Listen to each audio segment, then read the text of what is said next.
गज़ल का मतला है तवज्जो चाहता हूँ। हाँ, बहुत जल्दी से की मुलाज़ा फरमाए मतला कि मुझसे कहती है मुसव्विर की नज़र है मुझ में, मुझसे कहती है मुसव्विर की नज़र है मुझ में, एक परछाई जो बेखौफो खतर है मुझ में। वाह वाह वाह। एक परछाई जो बेखौफो खतर है मुझ में। शेर मुलाज़ा फरमाए कि ख़त्म होता ही नहीं मेरी मसाफत का जुनून। वाह वाह वाह वाह वाह।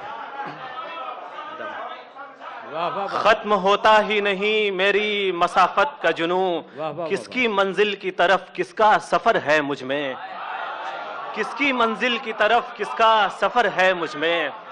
शेर मुलाज़ा फरमाए कि ज़ामिने दश्तो बेआबां है अगर मेरा वजूद, ज़ामिने दश्तो बेआबां है अगर मेरा वजूद, तो ये साबित है कि हर हाल में घर है मुझ में। तो ये साबित है कि हर हाल में घर है मुझ में। ज़ामिने दश्तो बेआबां है अगर मेरा वजूद, तो ये साबित है कि हर हाल में घर है मुझ में।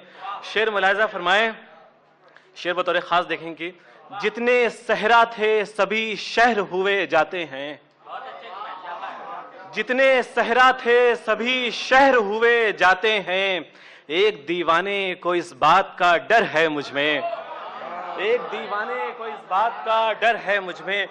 और शेर आखिर मुलाज़ा फरमाए कि मैं पसे मर्ग पुकारूंगा कई सदियों तक, मैं पसे मर्ग पुकारूंगा कई सदियों तक, तेरी आवाज का एक लम्हा अगर है मुझ में, तेरी आवाज का एक लम्हा अगर है मुझ में। बहुत शुक्रिया भाई।